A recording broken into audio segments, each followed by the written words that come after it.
friend. Welcome to the video about life path number 1. What you see here above the circle is the light side of life path number 1, and at the bottom you see the shadow side of this life path. So as a life path number 1, what are you meant to study? Well, the topics you are meant to embody, you're meant to become are independence, willpower, individuality. With life path number 1, you're supposed to really understand what it means to stand alone, to rely on yourself, to be able to be a leader. And a leader means someone who is the first one to trade a certain path. And this is why we call it a pioneering energy, right?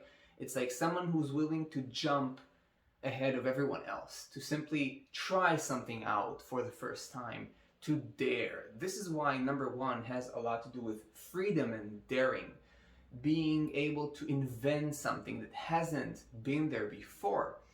And this is why with number 1, one has to cultivate and learn and understand self-confidence, self-authority, right? It's only when one has self-authority that one can allow oneself to actually tread unknown paths and not just follow the herd. Because number 1 is not about following the herd. Number 1 is the leader. Number 1 breaks out of the norm, breaks out of the framework, and paves its own path. So you're going to learn a lot of independence, a lot of standing alone, a lot of relying on yourself, a lot of relying on your own willpower and on your own inner resources. This is why you're also going to have to develop willpower, right? The will to simply execute what you see and deem as right and true. It's literally walking alone in an untrodden path and basically being willing to be the first one to discover a new land with nobody around you to tell you where you're going and what's going to be there, right? And that's what makes the 1 an inspiration, someone who simply points the finger and says, we are going over there. On the shadow side of number 1, and please let's understand that every life path number has to also experience the shadow side in order to achieve a more complete mastery of their life path. So in your case of life path number 1, you're going to have to walk through those shadows of selfishness, right? Because when I am number 1, it's only about me. I am the center of attention. 1. There are no 2, there are no 3, there are no 4. It's only me. Therefore, number 1s, on the light side, there will be a leader. On the shadow side, they're going to be selfish. It's all about me, me, and me. I'm in the center of attention. It's all about me. I'm the focus. I'm the only one who knows. You don't know. Only I can do it. Nobody else. I cannot delegate. It's me, me, me. We also have ego struggles and power issues. So they become overpowering, but they also become, they struggle with ego. They struggle with authorities. I am the authority, not you. So it's kind of, they have always this kind of like power struggle with other authorities. They will rebel against authority. They will rebel against the father figure. They want to be the authority. And so they compare themselves a lot with other people.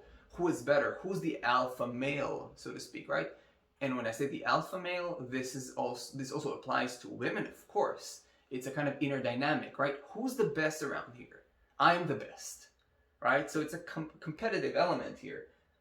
Of course, we have this aggression and overpowering element in the shadow of number 1 as well in the life path, in your trajectory of learning and mastering. So you have to learn to not be that aggressive and force your opinion on other people, force them to follow what you believe is the right path, right? Being a leader is the positive end, but you can also be a bad leader by forcing others to follow what you deem as right.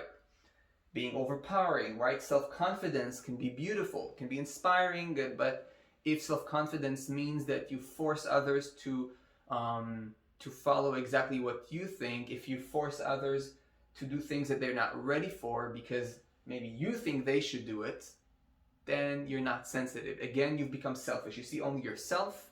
You see only yourself. You don't see the other. So that's where aggression and overpowering elements enter the picture. And last but not least, When number one only walks alone and does not know how to ask for help, does not know how to delegate, does not know how to cooperate on an extreme end, then it's not alone anymore, but rather lonely. And there's a big difference. Walking alone means I'm crystallized, I'm integrated, I trust myself. There's something very positive about aloneness. Whereas loneliness is a negative state. I lack the sufficient skill to actually communicate with other people even when I need it, to ask for help even when I need it, to delegate even when I need it. So you will have to tread through both of these. You will have to move in a pendulum movement to understand both light and shadow, and this is valid for all life paths. So I hope this video inspires you and gives you more food for thought about your own life path number one. If you want to go deeper into numerology, I recommend that you check out my self-study numerology course. You'll find the link in the description below. It is a professionally made self-study course, very comprehensive, and you can take it at your own pace on your computer, tablet, or smartphone. If, on the other hand, you want to study numerology professionally, you can study with me one-on-one. You will also find the link in the description below to the one-on-one professional numerology studies with me. Simply click on that link and contact me through the contact form, and I will get back to you as soon as possible. And I'll see you in the next videos.